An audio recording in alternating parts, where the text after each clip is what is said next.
Тагдырлар Салам радиосунда ачык микрофондо байланыш күтөбүз. Кутмандуу күнүңүздөр менен ардактуу биздин сүйүктүү радио каармандар. Мына ошентип кайрадан Салам медиасында ачык микрофон жана ачык маек программасы жана алпаруучусу мен Улкан Дүйшөева сиздер менен бирге болобуз. Бүгүн биздин сөз кыла турган тема дагы бир айта кетели. Энеси миграцияда жүргөн кыздардын саламаттыгы жана дене өзгөрүүсүнө тиешелүү маселелердин алкагында сөз кылабыз. Албетте бул программа Сорос Кыргызстан фондусунун колдоосу менен даярдалды. Биздин эфирде айтылган кеп кеңештер, маалыматтар фонддун көз карашын чагылдырбайт деп эскерте кетели. Ал эми студиябызга келген коноктор менен дагы сөз түрдө тааныштыра кетебиз. Акушер-гинеколог Элнура Жеңишбекова, саламатсызбы? Саламатсыздарбы? Ошондой эле Баткен областык гимназия мектебинин социалдык педагогу Даргүл Турсуматова жекебиз жана Владимир Ильишлин орто мектебинин кыздар кеңешмесинин төрайымы Гүлбарчын Эргешова. Саламатсыздарбы? Кош келипсиздер биздин студиябызга. Негизи эле ушул программанын алкагында сөз кылуу үчүн алгач бизге Айжамал аттуу угарманыбыздан бир окуясы тууралуу өзүнүн маалыматы келип түшкөн экен. Ошону угуп көрүлүп, ошол окуянын алкагында теманы баштасак. Менин атым Айжамал. Мен 16 жаштамын. Ата-энеге бир гана кичинекей өспүрүмдөр эмес, жаш карыдай баары муктаж экенин баса белгилеп кетким келет. Анткени ата-энем башка шаарда иштеп, мен жеңем менен байкемдин колунда чоңойдум. Мектепте 7-класста окуп жүргөн кезимде биринчи жолу айыз келген күнү эч качан эсимден кетпейт. Чындыгында кадимкидей чочуп коркуп кеткем. Өзүмдө эмне болуп жатканын түшүнбөй, ар кандай суук ойлордун кучагында эмне кылуу керектигин билбеген абалга түшүктүм. Буга чейин мындай нерсе тууралуу эч укпаганга абдан кызыктай абалда болуп жүрдүм. Ай сайын айыз келген маалда эртек кир кийимдеримди сыртка өтүп кетип, абдан жүдөп кетчүмүн. Бир жактан ичим ооруйт. Көрсө мен айыз келгенде эмнени кантип коюу керектигин билбегендиктен ыңгайсыз абалда уят болуп жүргөн экенмин. Кийин гана анатомия сабагынан берген эжекебиз кыздардын айыз маалында жеке гигиенага байланыштуу кабылган тоскоолдуктары жана жыныстык четилүүгө байланыштуу маалыматтар тууралуу өзүңөр китептен окуп алгыла дегенде көп нерсени андан түшүндүм. Кыздардын биринчи сырдашы апасы болот эмеспи? Эгер апам жанында болуп, ушул сыяктуу бойго жеткенде керектүү нерселерди айтып түшүндүргөндө, балким мен мындай учурга кабылбак эмесмин. Мен азыр айыз тууралуу сиздерге айтып жатып дагы абдан толкунданып жатам. Мен космонавттар космоско учаар алдында дал ушул сезимди баштан кечирген сыяктуу абалда турам деп ойлойм. Мен жыныстык жетилүү тууралуу суроолорду так түшүрүүгө, айыз темасын кенен билүүгө ынтызар айым катары сиздердин программа жардам берет деп үмүт кылып, жооп күтүп калам. Демек, бизге келген билдирүү мына ушундай экен. Угармандар тараптан негизи миграцияда ата-энеси жүргөн балдардын ошол мектептеги көйгөйлөрү да ар тараптан окуусунда болсун, бирок биздин бүгүнкү темабыз ушул кыз балдардын саламаттыгы, дене түзүлүшүнүн өзгөрүүсү тууралуу болуп атат. Сиздерде ошол аялдар кеңешинин төрайымы катары айта турган болсок, кандай иш-чаралар, кандай түшүндүрүштөр болуп жатат айымдар арасында ошол биздин кыздарга, бойго жеткен кыздар үчүн? Саламатсыздарбы, урматтуу угармандар. Бул туурасында бизде мектепте ошол 5-6 класстан баштап эле түшүндүрүү иштери жүргүзүлөт. Аялдар кеңеши тарабынан ар бир мектепте деле болуш керек бул. Ошондо биз көбүнчө кыздар бул туурасында мугалимдерден сурашка дагы тартынышат да. Ошон үчүн биз ошол кыздарга 10-9, 11 класстын кыздардан ошол биздин мүчөлөрдү шайлап алып туруп, ошолорго түшүндүрүү иштерин жүргүзүп, ошолорго үйрөтүп, ошолор анан кыздарга түшүндүрүп үйрөтүшөт да. Атайындай чогулуштарды, эмелерди өткөрүшүп, биз аны ошол кызгалдактар тобу деп атап койгонбуз. Бул айымдар кеңеши дегенде мындай кыздарга мындай буйрук иретинде кандайдыр бир эме угулбасын деп, кыздарга кандайдыр бир жагымдуу чакырыкта угулсын деген маана эмеде. Кызгалдактар тобу деп ошол кыздар, аларга бизде атайын ушул сергек жашоо образ деген долбоорду дагы ошол менен иштейбиз да. Ошондо дагы атайын программалар, видеороликтер бар. Ошолор аркылуу ошолорду кыздар аркылуу көрсөтүп, түшүндүрүү иштерин жүргүзөбүз. Негизи бул айымдар кеңеши канча убакыттын аралыгында болуп турат мектебиңиздерде? Бир айда бирби же бир жумада бирби? Негизи өзү программа боюнча коюлганда бул сааттарчы 10 саатка чейин бир жылыначы. Анан 10 саатка чейин коюлган, эгер зарылчылык болгондо, кандайдыр маселе жаралганда дагы чукул түрдө дагы ушундай эмелер өтүлүп турат да, кыздарга түшүндүрүү иштери. Чоң рахмат. Негизинен бул дагы айтып кете турган нерсе, ата энелерден кээ бир энеси миграцияда же болбосо миграцияда эмес ата энелер дагы түшүнүк беришпейт да кыздарга. Өздөрүндө деле түшүнүк аз болушу мүмкүн. Түшүнүк аз болушат. Же айткандан тартынышы мүмкүн, Ооба, ошон үчүн биз алдын ала ошол 5-6 класстан баштап ушул нерсе болот, дене мүчөсүндөгү өзгөрүүлөр, ушул айыз кайсы маалда келет, кандай кылат, гигиеналык эрежелерди ушулар туурасында биз түшүндүрүү иштерин жүргүзөбүз. Чоң рахмат. Элнура эжеке, айтсаңыз, ошол гинеколог катары негизи эле бул айыз маселеси келгенде көпчүлүк айымдардан ушундай бир суроолор жаралат да. Эмне үчүн оорутат? Анын себептери эмнеде дегендей. Бизден жалпы эле ушул айымдарга ушул маселе жөнүндө бир аз түшүнүк бере кетсеңиз. Өзү негизи айыз келгенде бул физиологиялык көрүнүш. Биринчи айыз келгенде кыздар өтө коркушат. Бул айыздын келгени адамдын ошо ден соолугунун таза экенин билдирет да. Ал эми оорутуп же кандайдыр бир симптомдор менен келиши, аябай көп келиши, адамды алсыратышы, мындай көрүнүштөр болбошу керек да. Физиологиядачы аз маз оорутушу мүмкүн, бирок катуу оорутуп, ушундай психологиялык жактан дагы физикалык жактан да кыйналып атса адам, мындай көрүнүш болбошу керек да. Мунун себептерин көп да, аябай. Же болбосо ошо жыныстык органдардын сезгенип ооруп калышы, же кандайдыр бир инфекциялык оорулар, же аз кандуулук, ушунун баары ошол нерселерге алып келет да. Жана ошондой эле стресс, нервный системанын өтө сезгениши жана стресске көп кабылып жүргөн аялдардыкы да ошондой оорутуп келет. Бул нерсени дарыгерге кайрылып, себебин аныктап, кеңеш алышы керек да ошол айымдарчы. Демек, кандайдыр бир нерсенин себебинен гана ооруш мүмкүн. Жөн гана оорубай келе турган закон ченемдүү нерсе бул нерсе. Закон ченемдүү нерсе, оорубашы керек. Катуу оорутканда көп ойлойт да, чынында ушундай болуш керек экен деп көп жылдар бою чыдап жүрө бергендер бар да. Кийин анан төрөт маселеси болот, ар кандай нерсе келгенде бул көйгөй чоң болуп чыгат да. Ошондуктан жаш кезде айызы келгенде катуу ооруса, белдеринен кыйналса, ошол учурда дарыгерге кайрылыш керек. Бизде кандайдыр бир мындай түшүнүк бар экен да, жаш кыз гинекологко кайрылса, бул туура эмес деп ойлошот экен да, уялышат. Менталитетинде түшүнүк. Уялышат. Ошол жаш кыз даже деген 2-3 жаштагы кичинекей кыздан баштап кайрылыш керек да буларчы. Күн санап өсөт да. Бул нормалдуу көрүнүш да. Абдан жакшы. Ардактуу радио каармандар, сиздер бизди 106.4 жыштыгынан угуп жатасыздар жана YouTube каналыбыздан түз эфирде көрүп жатасыздар. Эгерде сунуш, пикирлер, суроолор болсо 0771 69 05 69 сандарын терип коңгуроо кылыңыз же билдирүү калтырсаңыздар албетте болот. Биз болсо программабызды уланталы. Ал эми мен Даргүл эжекеге суроо бергим келип турат. Ушул айымдардын саламаттыгы мектептеги ушул айрыкча биздин миграцияда жүргөн ата энелердин балдарынын саламаттыгы сиздердин мектепте кандай болуп атат? Социалдык педагог катары кандай иш-чараларды, кандай кадамдарды жасап атасыздар? Жакшы. Аябай көйгөйлүү теманы алып чыгыпсыздар.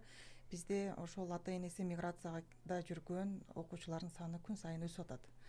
Анан апасы кеткендер аябай көп. Анан эми бул жерде кыздар чындыгында ошол айыз келген мезгилде ошол тай энеси менен жашайбы, энеси менен жашайбы, жеңеси менен жашайбы, аны айтышпайт. Биринчиден кыздар уялат, анан коркуп кетишетчи. Буга чейин дос кыздарынан ушул окуялар ушундай болот деп угуп келген болсо, ошол мезгилинде чындап эле чочулашат дагы, айтышпайт. Анан бул ушундай окуялар болгон. Бизге мен соцпедагог катары бир нече кыздар менен алар менин алдыма келиштен кээ бирлери тартынат, кээ бирлери жеке өзүмдүн телефонума жазып, WhatsApp аркылуу кайрылат да. Бар кеңешимди берип, баягы кыздардын абалын жеңилдетишке аракет кылабыз. Менин ишим көбүнчө жекече иш, бирок биздин мектепте бир жылда бир сөзсүз түрдө акушер-гинеколог менен кыздарды чогултуп жолугуш өткөзөбүз. Ай сайын кыздар кеңеши иштейт. Бул жерге биз тажрыйбалуу мугалимдерди, активист эжелерибиз бар. Ошолорду чакырып, ошолор менен мындай сүйлөштүрөбүз. Бирок көпчүлүгүндө баягы кыздар жашырып айтпай жүрө бергендиктен, жаңгы врач эжекебиз айткандай, ооруганда булар өздөрү билген эле обезболивающий, ооруну басаңдатуучу дарыларды колго кирген ошол үйдө бар дарыларды ичип алышып ошентип жүрүшөт да.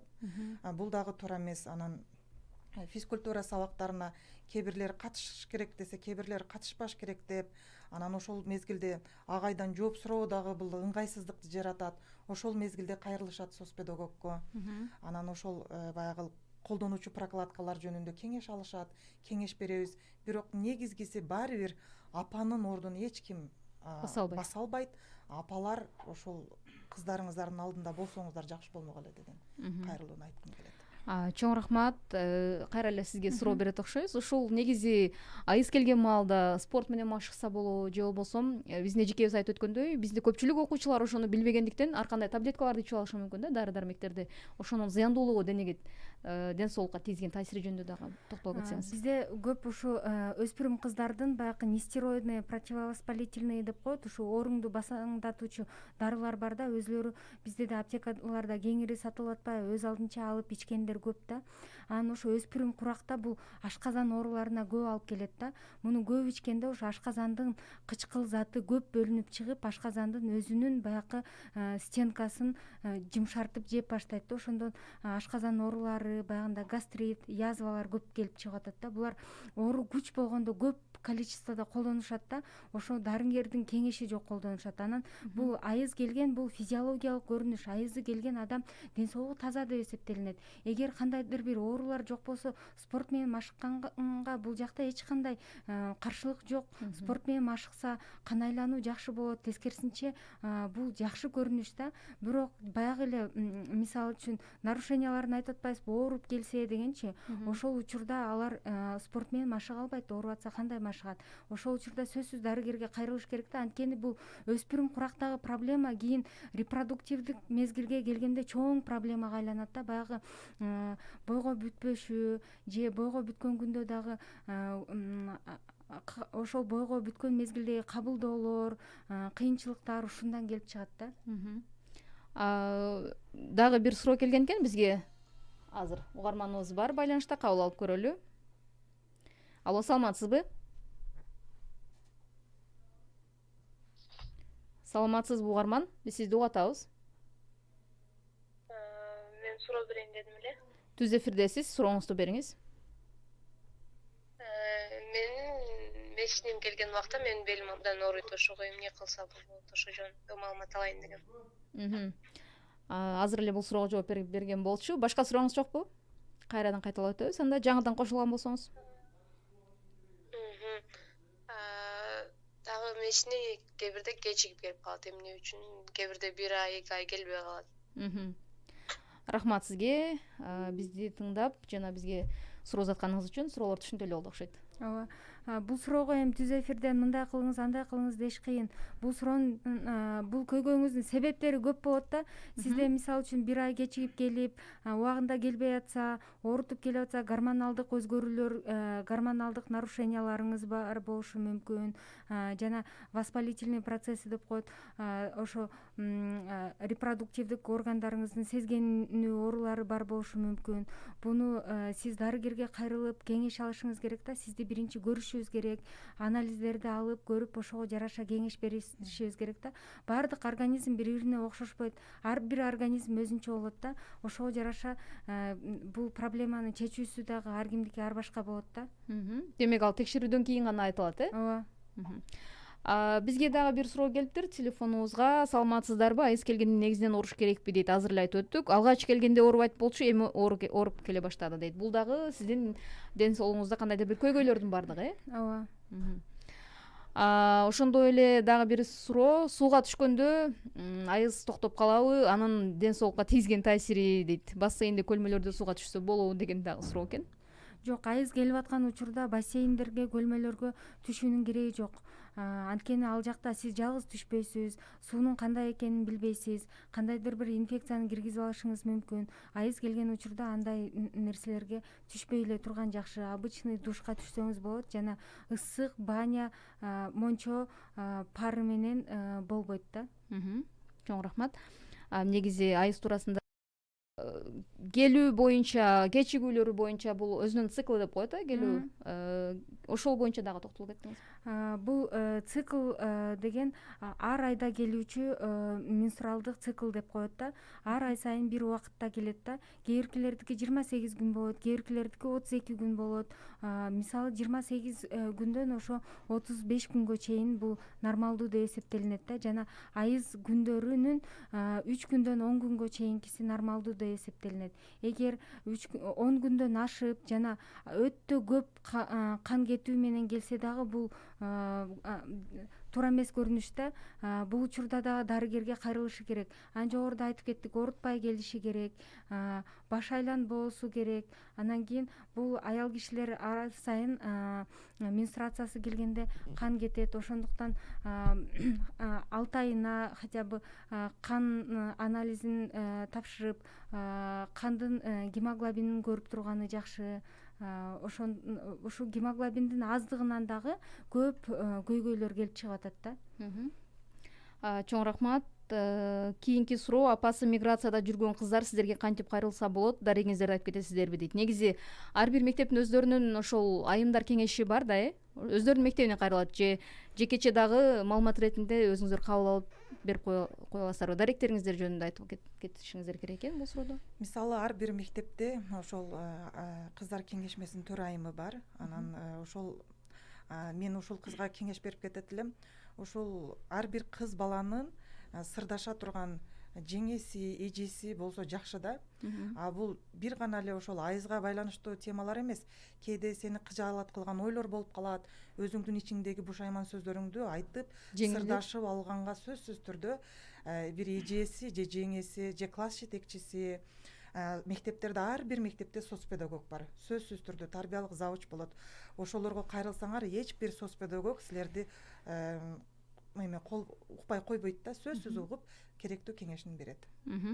Демек бул нерседе уялуунун кажети жок, тартынуунун кажети жок, бар нерсени ачык айкын келишип алган туура деп ойлойсуздар. Негизи ушундай эми биз мисалы бул жакта сиздер айтып өттүңүздөр, ата энеси бул жакта болгондор деле кээде сурагандан тартынат депчи. Миграцияда жүргөндөргө дагы кандай көйгөйлөр жаралып атат, саламаттыгы, дене саламаттыгы боюнча алардын? Көбүнчө ошол кыз балдар эми бир күн эле апаңды көрбөсөң кандай сагынып кетесиң. Ошол сыяктуу чоң адамдар деле.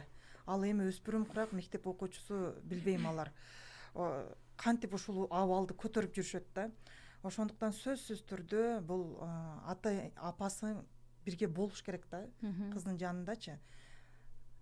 Сенде кошумчалап кетесиң? Туура айтасыз. Дарыгүл айткандай эле, эне биринчи баягы ички тон деп коет го бизде. Ошол сыяктуу эле эне биринчи жанында. Эми миграция маселесин түшүнүп атабыз, бар турмуш эмеге байланыштуу айла жок миниши бардык эле адамдарда. Бирок мүмкүн болушунча энелер, атасы кетсе дагы энелер кыздардын жанында болсо, айрыкча өспүрүм куракта ошол жакшы болот эле да. Анан эгерде ушундай айла жоктун иши болгондо, эми мындайлар болуп атат биздин мектепте, мисалы үчүн 211 миграциядагы ата энелердин балдары болсо, ошолордун 125и кыздар да. Ошол кыздарга түшүндүрүү иштерин жүргүзүшкө аракет кылабыз биз дагы. Эме кылабыз, өзүбүз дагы, ар бир класс жетекчи дагы ушундай сааттарды коюшат.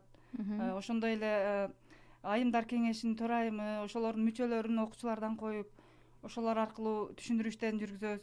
Ошондой эле ар бири менен жекече иштегенге аракет кылабыз. Бирок Дарыгүл айткандай, эненин эмеси, энедей жакын эч жерде эме жок да, энеде мындай жакын боло албайт да бардык. Анан кыз балдар тартынышы мүмкүн да. Бирок ошону биз ошол кыздардын ичине кирип, ошолордун проблемаларын өзүбүз мындай чечип эме кылганга аракет кылабыз да. Анан дагы бир баягы биздин дагы бир долбоордун негизинде ошол класстан тышкаркы сааттардын ичинде ошол окуучулардын жарандык компетенттүүлүгүн өнүктүрүү деген долбоордо иштеп атабыз да биз мектеп.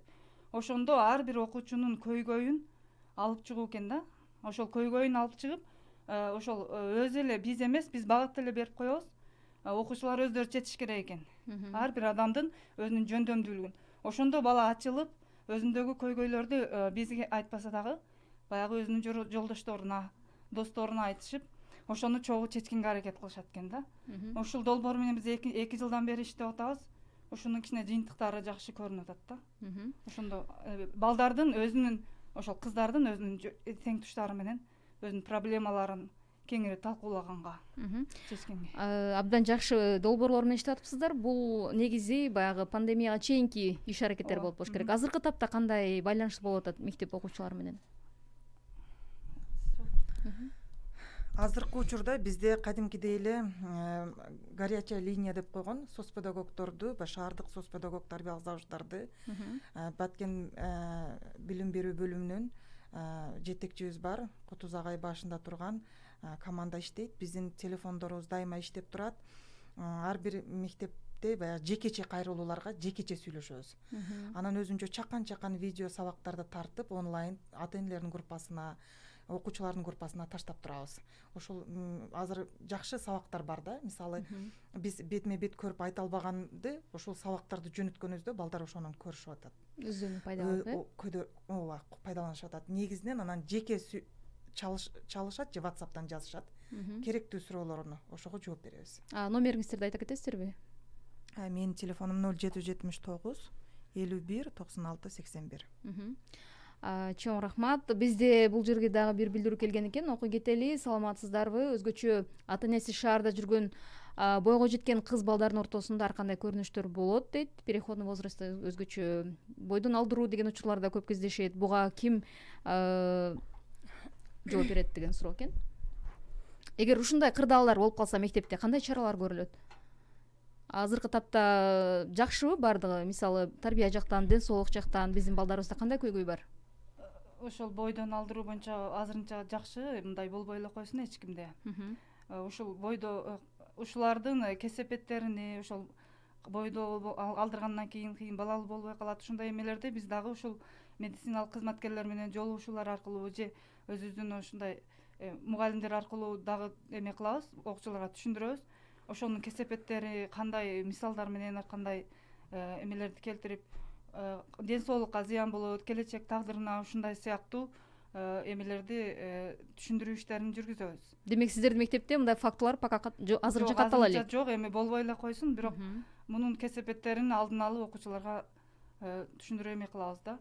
Анан ошол жаман жактарыны бардык нерселерин ошол түшүндүрүүгө аракет кылабыз. Рахмат, Элнура эжеке, сизге кайрадан эле гинеколог катары суроо бергим келип турат. Ошол кыз балдар бойго жеткен мезгилде анын дене түзүлүшүндөгү өзгөчөлүк, мисалы үчүн көкүрөк чыкканда дагы көпчүлүгү баягы тартынып уялып жүрүп, бул жактагы не деп коет, бир аз ийилчээк болуп калат да, денеси түз эмес. Ошондой учурларда эмне кылыш керек? Негизи эле сиздерге жаш кыздар кайрылабы? Бизге жаш кыздар кайрылбайт, ошонусу жаман болуп атат да. Бирок жаш кыздарда көйгөй көп болот да. Мисалы үчүн кийин репродуктивдүү возрастка келгенде бизге кайрылышат көп көйгөйлөр мененчи. Ошол нерсе ошо жаш куракта келип чыкканда, бирок жаш куракта кайрылышпайт. Аз гана, мен ушул 1 жыл бою 2 гана кыз кайрылды да. Анан эмне үчүн билбейм, же ата-энеси алып келбейт, булар уялышат. 1-2 кыз кайрылса да мени келди деп эч кимге айтпаңыз деп кайрылышат да. Анан бул учурда деген кыздардын организминде өтө көп өзгөрүүлөр болот да. Мисалы үчүн гормоналдык фон башкача болот. Гормоналдык фон ошо көкүрөк безинин өсүшүнө, анан кийин жамбаш сөөктөрүнүн кеңейишине, сан эттердин чоңоюшуна алып келет.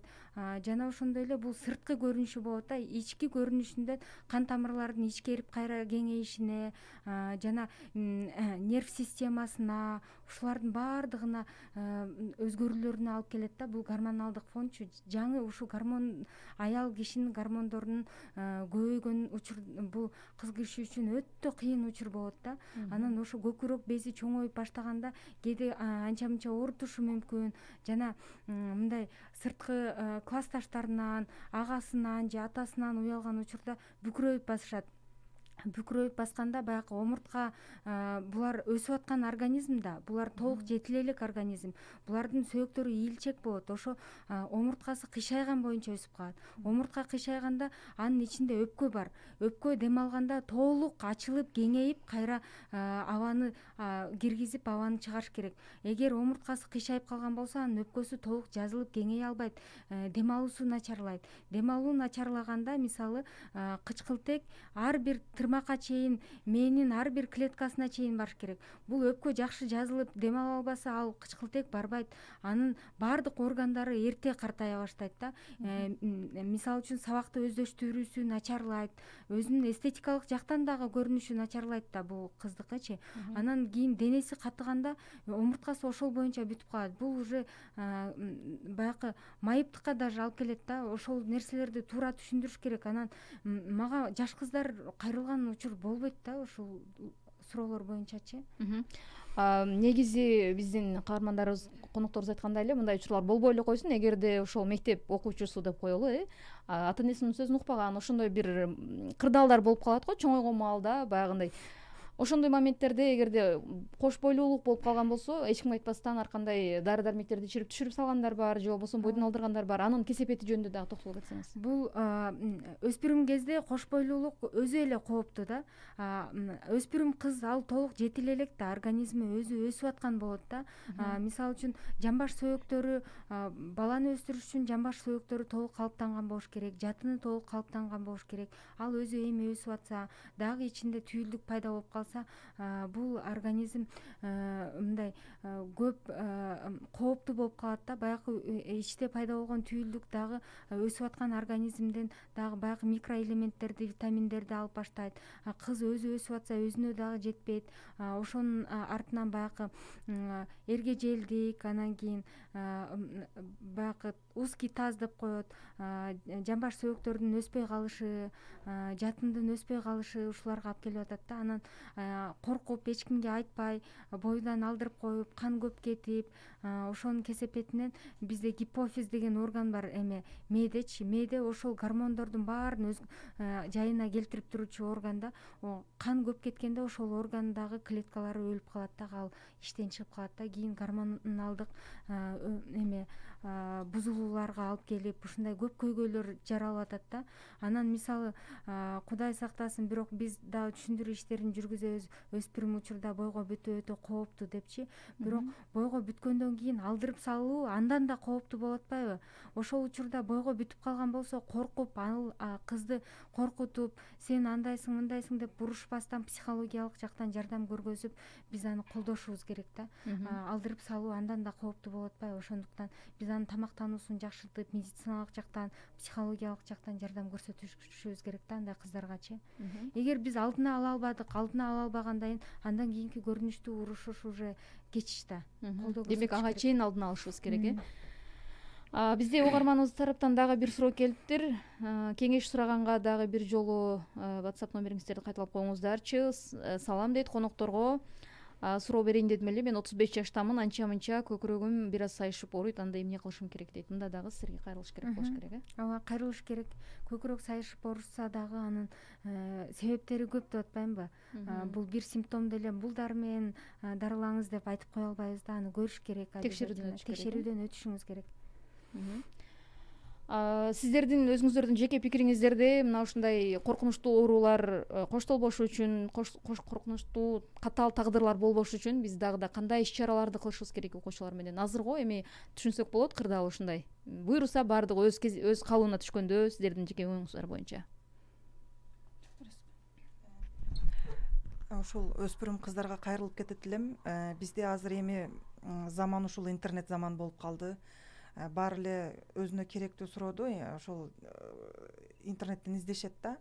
Мен айтат элем, ошол такталбаган маалыматтарды алып, өзүңөр билгендей эле ошол интернетте толтура сунуштар жазылган да. Ошону чекеден алып кароо туура эмес. Сөзсүз түрдө врачка жеке кайрылып, адистен гана кеңеш алып, ошол адис менен гана сүйлөшкүлө демекчимин да. Мисалы кыздар ойлосоңор, мына интернетти ачтыңар, мисалы арыкташ үчүн алма жеш керек деп турат бир сайтта. Анан бирөөсүн ачсаң, эртең менен алма жегиле деп турат. Бирөөсүн ачсаң, эртең менен алма жеген такыр туура эмес деп турат да. Эми ушунун кимисиге ишенет элеңер? Ошондуктан кыздар ар бир нерсе өзүнүн адиси менен кеңешиш керек. Адис жеке гана бергенде гана кеңештерди аткаргыла демекчимин да.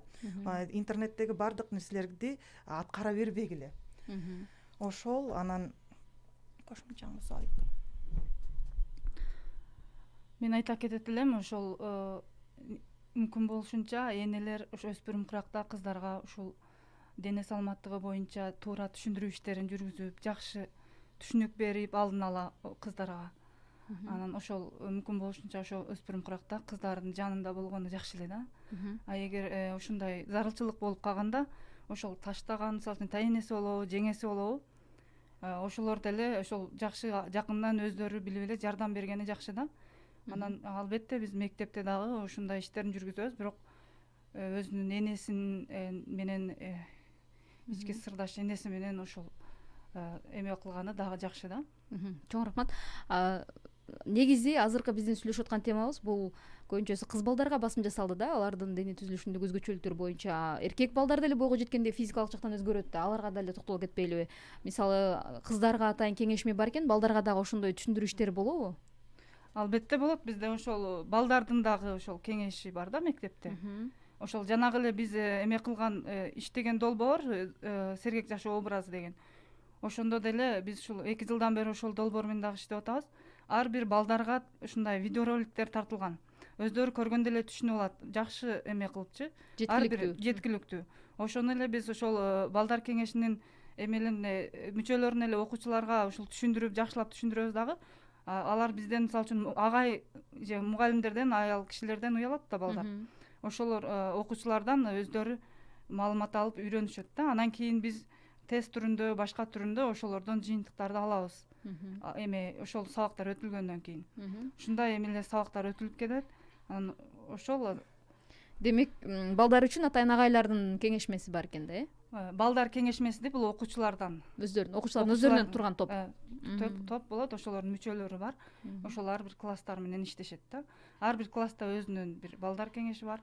Анан 7 класска чейинки бир, анан кийин 11 класска чейинки бир деп ошолордун мүчөлөрү иштешет да. Мен дагы кошумчалап кетейин. Бизде эле эме ар бир мектепте балдар кеңешмеси бар. Бирок азыр кырдаалга байланыштуу мектептерде агай өзү жетишсиз болгондуктан ушул проблема аксайт. Мисалы, балдар кеңешмеси ал жерде кылмыштуулуктун алдын алуу боюнча, зордук зомбулуктун алдын алуу боюнча гана иштерди алып барат.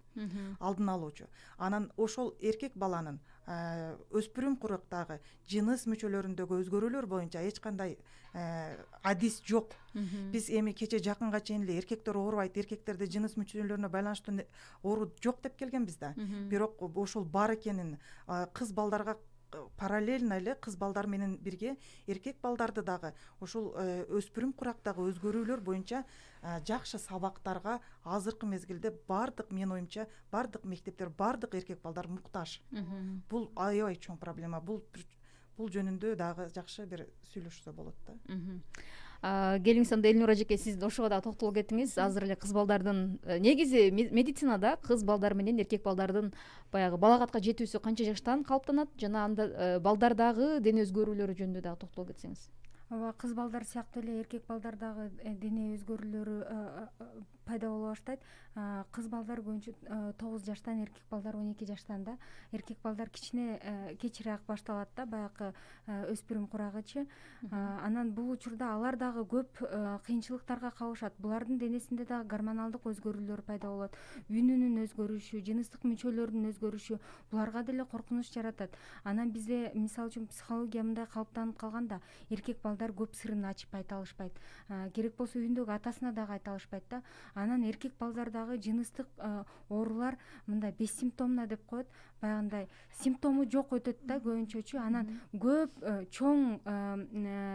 чоң кооптуу нерсе пайда болгондо да билинет да. Ага чейин кыздардыкы кичине башында билинип баштайт. Эркек балдардыкы билинбей өтө берет дагы, анан кийин өтүшүп кетет да. Көп өтүшкөн учурлар пайда болуп калат. Ошол үчүн биз деген аталар дагы өтө көп көңүл буруш керек да. Эркек балдарга кыз баладай көп ушул өткөлүк куракта, мисалы үчүн медициналык жагына көп көңүл бурулбайт да. Ошол жагы бар да. Ошондуктан бул эркек балдардын көйгөйү дагы чоң маселе. Сиздерге чоң рахмат. Вактыңыздарды бөлүп биздин радио каармандарга жакшы кеп кеңештерди берип өттүңүздөр, өзүңүздөрдөгү иш аракеттер менен бөлүштүңүздөр. Мындан ары да ийгиликтер болсун. Ардактуу радио каармандар, биз сөз кылган тема Ачык микрофон программасынын алкагында энеси миграцияга кеткен энелердин, кыздары жана алардын саламаттыгы, дене өзгөрүүсүнө тиешелүү маселелер жөнүндө сөз кылдык. Дагы бир конокторубузду тааныштыра кетейин. Акушер-гинеколог Элнура Жеңишбекова жекебиз болду, жана ошондой эле Баткен областык гимназия мектебинин социалдык педагогу Дарыгүл Турсуматова жекебиз, ошондой эле Владимир Ишлин орто мектебинин кыздар кеңешмесинин төрайымы Гүлбарчын Эргешова. Терең ыраазычылык билдирели, ардактуу угарман, бул программа Сорос Кыргызстан фондунун демилгеси менен даярдалды жана эфирде айтылган ой-пикирлер фонддун көз карашын чагылдырбайт. Мен сиздер менен коштошпойм, буюрса жаңы саатта жаңылыктар түрмөгү менен кезигишебиз. Салам медиасы менен бирге калыңыздар.